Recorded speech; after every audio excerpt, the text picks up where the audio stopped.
class. We're now 16 people here, so welcome again to everyone who is joining. The format today is quite simple. Right now, this is the introduction. I will tell you a bit about myself, my background, and then we will go straight into some support. So the first one is the vowels, short and long vowels, ship and sheep, beach and bitch. These are common problems that people have with the short and long vowels. Then into the movement of the tongue, this or this. Then we will be looking at how we can use the diaphragm to make a nice clear H sound so that we say hello and not hello, especially for anyone who is a native French speaker. Finally, we'll have a little short story. If anyone knows the story of the North Wind and the Sun, this is one of Aesop's fables, and I thought we could just end with a little reading of this. Finally, answer any questions that you have related to pronunciation or English in general or my background. Any question is welcome. And then finally, if you stay with me all the way till the end of this presentation, I will give you some information about how to enter competition. And of course, competitions have prizes. So that's where we will finish. Just to begin, I do hope that you can all hear me okay. There doesn't seem to be any problems that have been mentioned in the chat.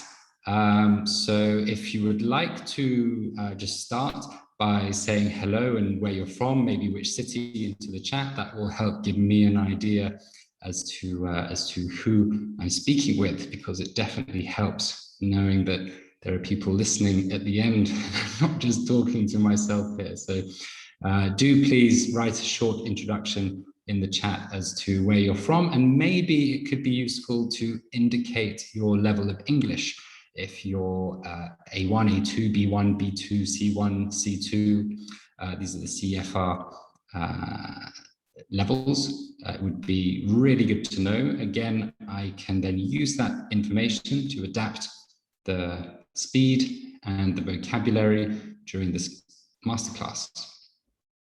Okay, so everyone seems to be getting settled in. Still getting a few more participants coming in to join, so welcome to all of those joiners. I've just gone through the presentation of today's class and the structure. Again, this is the first time I am hosting a Zoom and have only this much idea of what I'm doing on Zoom. So if there are any issues, please try to be forgiving and understanding, and we'll do our best to have fun. So the first topic, we're looking at the pronunciation of ship and sheep. Now, when we're looking at the RP, modern RP accent, one of the best ways to begin is by using our ears. Now, with these two words, you can hear that they sound quite similar. Ship, sheep. The beginning is the same, sh, and the end is the same, p, the plosive p. In the middle, however, we have two different vowel sounds. Now, the I in this case is a short vowel sound, which sounds like I. So we have ship, and then in the second word, the double E's is going to come out as the long vowel sound, E. So ship and sheep. Does anyone have any problems when they pronounce this? I know that beach can often come out as bitch. A lot of people that I've met in Russia have this problem, same within France as well, unable to distinguish the difference between the E and the I sound. So again, when you are listening to these sounds, do try and pay attention as to which sound it is. Is it an I sound or an E sound? Other than using your ears to hear the difference, if you use your eyes, you can also see the difference as well. So for example, in the first word, I, my mouth is a different shape to the second sound, E, which comes out much wider. When working with pronunciation training, do explore the different movements of the jaw, the lips, the tongue, because this is where all of the sound comes from. If you make different shapes, you will make different sounds. Simple, right?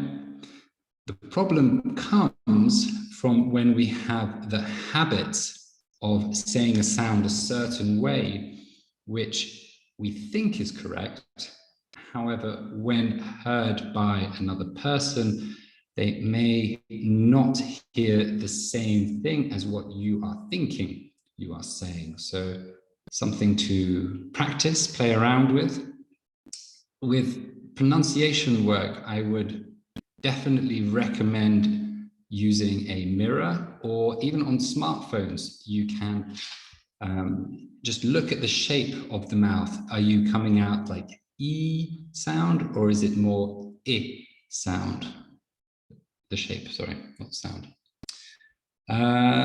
So ship or sheep, very careful with the short and long vowel sounds. Second part now, this or this. The tongue is the key element here, which makes all of the difference. When speaking English, we have to get a little bit familiar with sticking our tongue out while we speak, okay? I cannot count upwards by keeping the tongue behind my teeth. For example, 1, 2, 3. Tree, this is not number 3. Again, you can see the tongue come through the teeth. 3. Try and play with this, and you have to sort of overcome this fear of sticking your tongue out at someone when speaking to them, to make sure it's a very clear th sound. My tongue is coming out about half a centimeter beyond my teeth. It's not something that I'm keeping behind. 3. Again, Russian speakers, native Russian speakers and native French speakers can have difficulty with this, because in your language there is not so much this sound, the th. So this and this. It's all in the tongue to play around with this movement. What are your thoughts? Next one. Hello or hello. When you speak with someone, you are going to make an impression. Now, for bad or for good, people make judgments about us when we speak. I am not someone here to say that the RP accent is better than any other accent. I love the fact that everyone has their own way of speaking English. I feel honored that so many people around the world are using English as a lingua franca, and that I have spent the last 11 years of my life meeting people from all around the world, very different backgrounds, who all speak very differently. And I'm really happy to help them with their own personal missions, be it for personal or professional reasons. And if people would like to improve their accent, this is one area which I realize I'm quite good at, seeing as my accent is a very clear modern RP.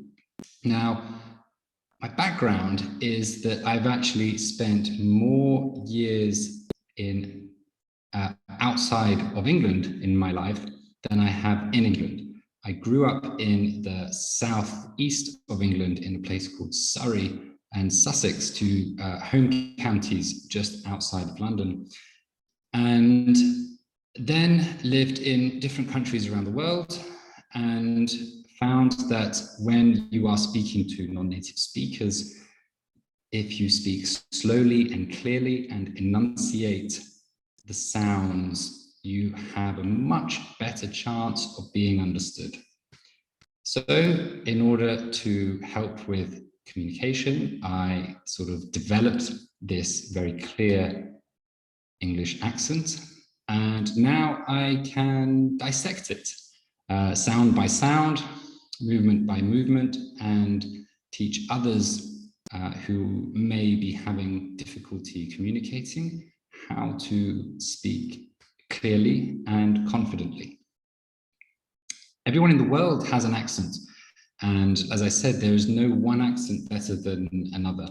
The only thing is that it can be a bit frustrating if you're asked to repeat yourself. However, this is not necessarily your fault. So please do not be alarmed if people are asking you to repeat yourself. Maybe it's also slightly their problem that they have not heard this way before. So I definitely had this experience when I was a child at school, that if, for example, the teacher was explaining something to me and I didn't quite understand it, I thought, wow, this is my fault because this is the only way it's explained. And if I can't understand it, then I'm stupid.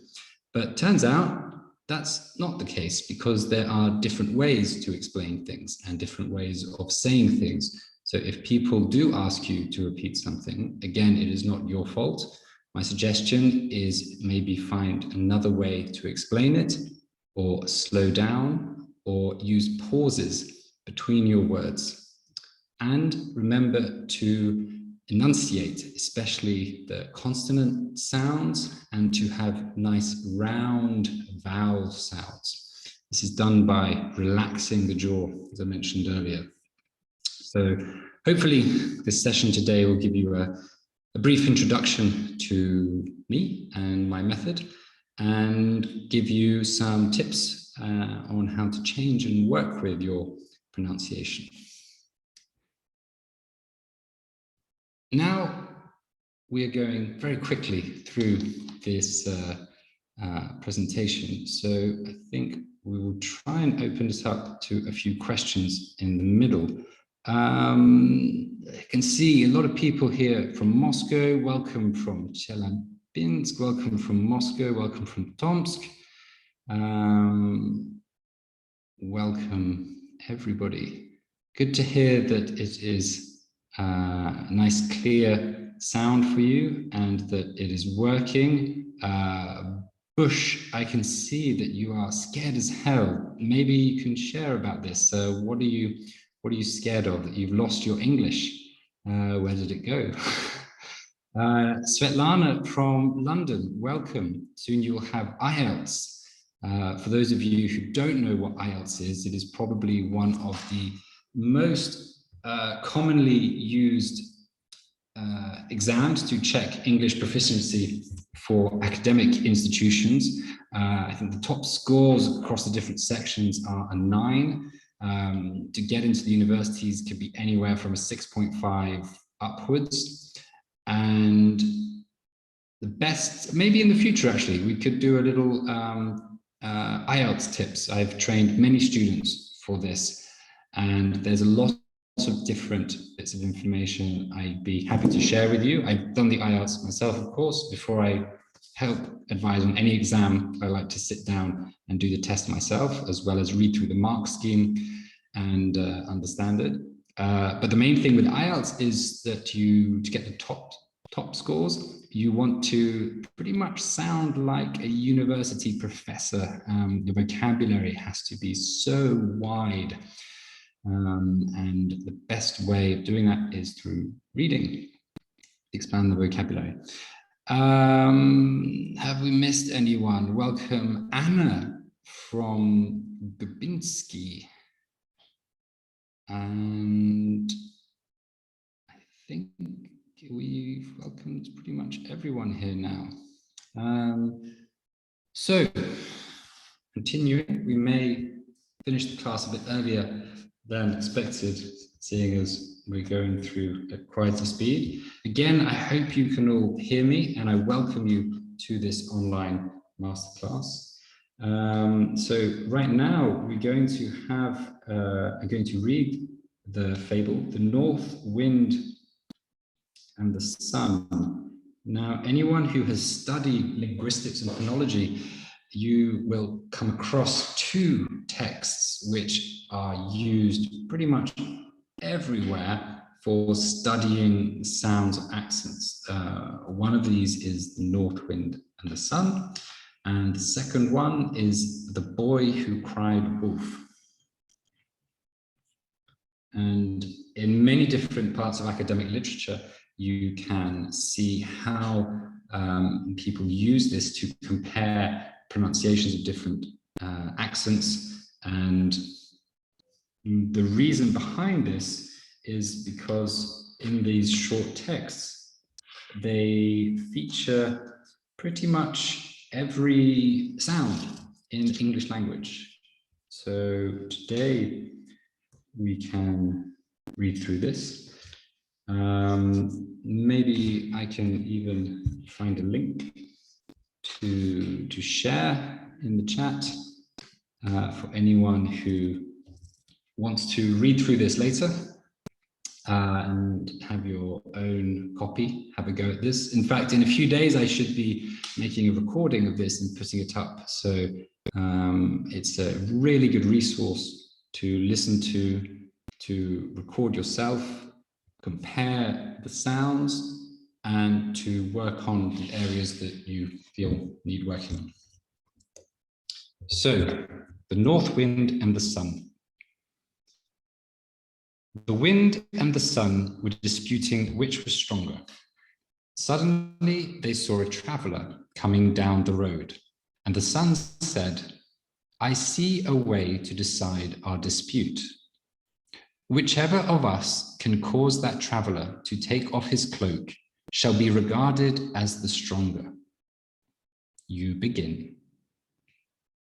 So the sun retired behind a cloud, and the wind began to blow as hard as it could upon the traveler.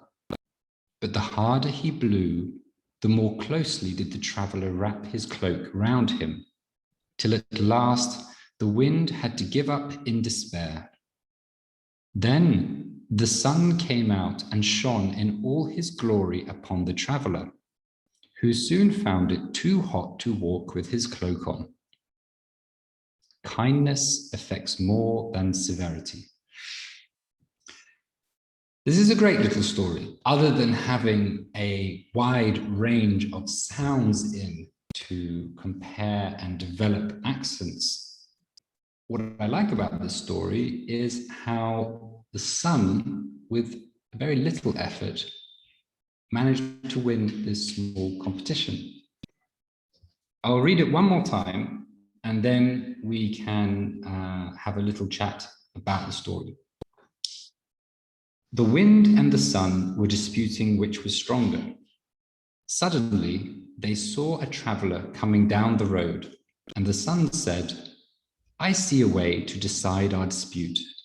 Whichever of us can cause that traveler to take off his cloak shall be regarded as the stronger. You begin." So the sun retired behind a cloud, and the wind began to blow as hard as it could upon the traveler. But the harder the wind blew, the more closely did the traveler wrap his cloak around him, till at last the wind had to give up in despair. Then the sun came out and shone in all his glory upon the traveler, who soon found it too hot to walk with his cloak on. Kindness affects more than severity. So what happened here? We have the sun and we have the wind. And the sun makes a suggestion. The sun goes first as to decide who will be the strongest. And he has an idea. He says, "I know. Here is a traveler wearing a cloak. Who can make him take the cloak off? The wind blows hard. Traveler keeps the cloak on. The sun shines bright, and traveler takes it off. Quite fun and simple. So I will now open it up to some questions and answers time. Would anybody like to propose a question?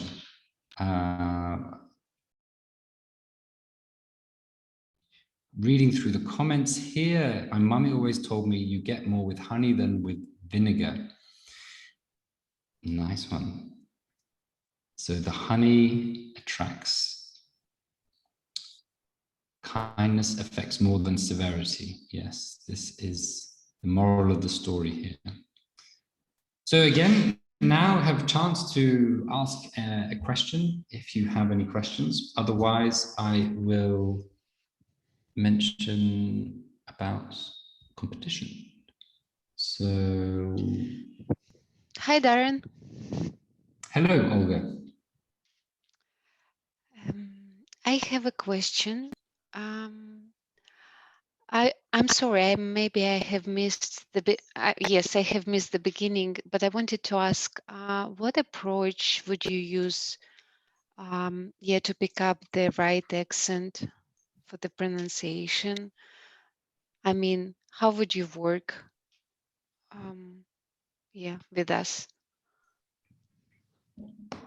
Excellent question. So Olga's question, as I understand, how to work to get the right pronunciation. So I'm assuming you're sort of asking about my method of developing the modern RP accent. So this is the area that I specialize in. If you want to learn a Scottish accent or a French accent, unfortunately, I am not the right teacher for you.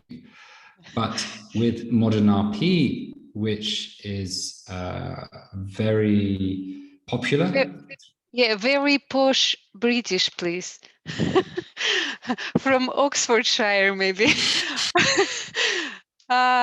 Just to understand, because see, my opinion that if I don't have a good ear, so if you, I don't know, not don't have a good ear, like you're not musician, so it's very difficult for me, for example, to pick up the accent, to like to mimic Mm-hmm. to mimic and pick up the different accents. So how can you work with me, for example, to help me to get the right pronunciation? Yeah, so the first thing that I would suggest really is try to forget everything that you know already. I know Bruce Lee has this great quote about that you cannot learn anything if your cup is already full. What this means is we need to really empty the cup and reapproach all the sounds that you're making in English. You have an accent because Trevor Noah says you're using your language with another language's rules. So if you have some bad habits or sounds that you're making, these are some neurons which have very strong pathways in your brain, and you will keep making these sounds until someone comes along and says, oh, maybe try loosen the jaw or make a rounder sound. So the first step, yes, listening helps, and yes, musicians do have the advantage because they can pick up a plethora of parts of the accents, a huge range. It's not just how the individual vowel or consonant is produced, but it's also about the tone, it's about the rhythm. And Correct. I agree. Yep. But again, what it comes down to is sort of letting go of how you think it should be pronounced.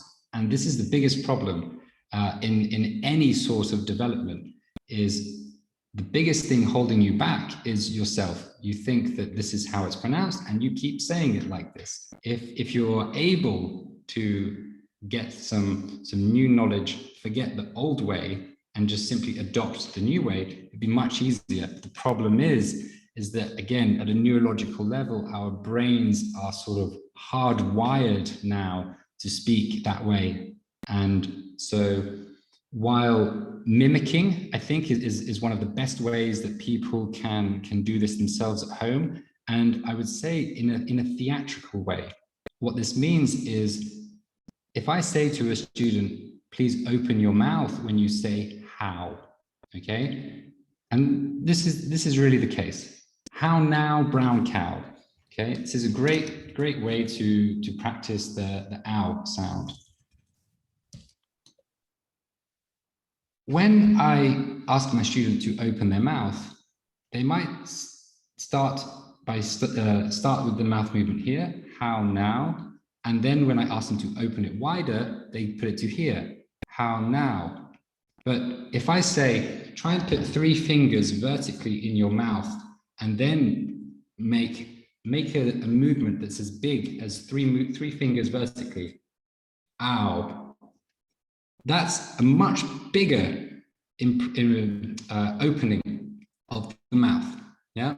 So again, when people are improving in anything, here we're looking at in accents, but it could be tennis, golf, surfing, being able to adopt clearly what's being said will result in a much faster progression than the alternative, which is, oh, I know how it sounds, I have to do it like this. So my advice would be to really try and say to yourself, okay, for the next 10 days, I'm going to approach it like a baby. You just start with the different sounds.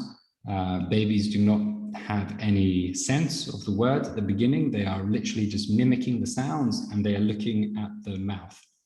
This might help you let go of the current bad habits you have. Darren, may I interrupt you? This is Olga again? Yes. Yes.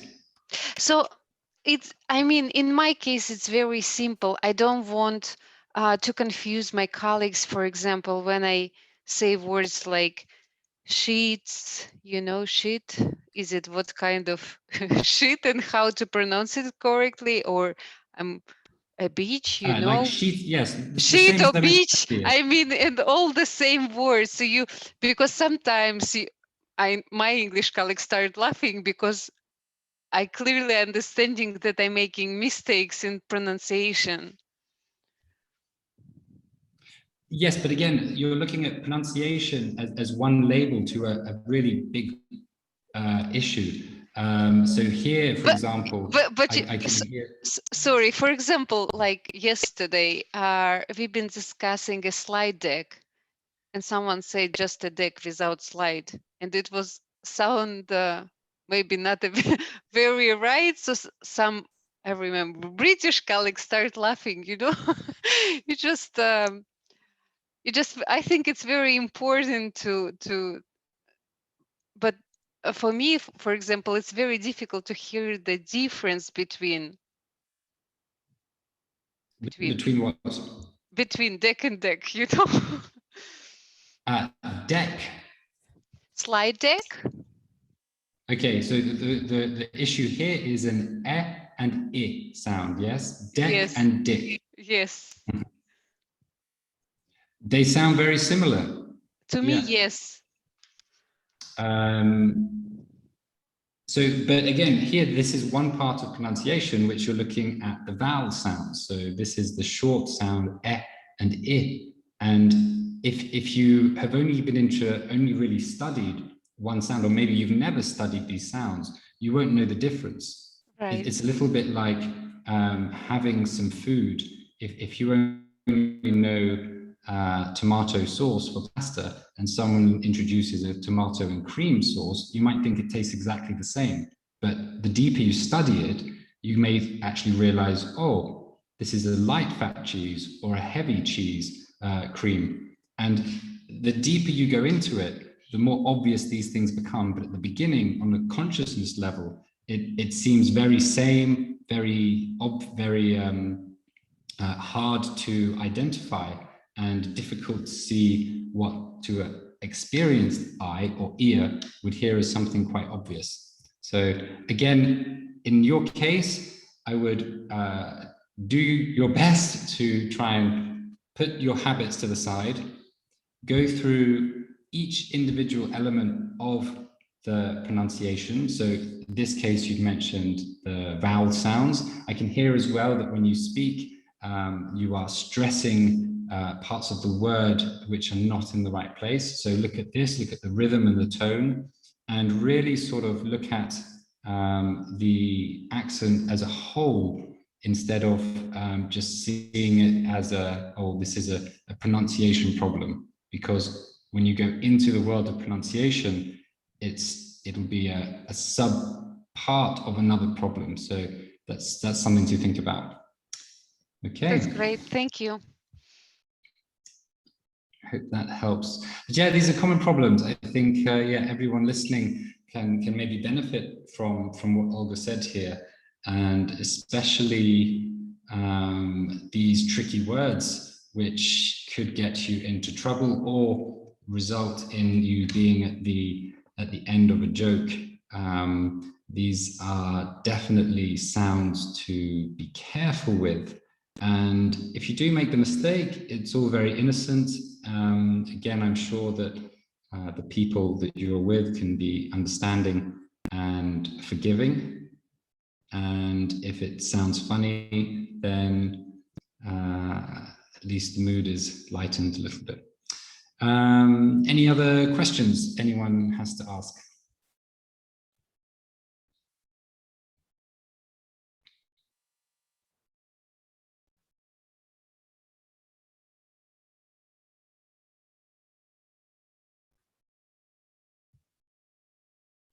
Okay, well, I think that will result in an end today of the masterclass.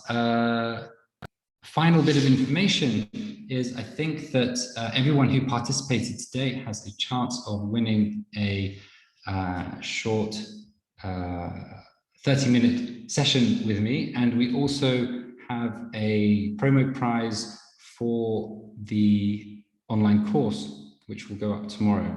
So I will be sure to contact everyone who's here today. And it's very simple to participate in that. So we'll send across the instructions. It's just one of those simple social media ones where to follow the Instagram page. Instagram is at Speak English with Darren. I will put the post up later tonight. So follow the page. Like the picture, comment, tag. Again, we'll communicate this a bit clearer later. But hopefully everyone enjoyed it today. It was a pleasure speaking with you all. And I shall keep you updated as to whether I hold another one of these in the future. So thank you very much again, everyone, for attending today. I wish you a wonderful evening and a great weekend, and hope to see you all again soon. Thank you, Darren.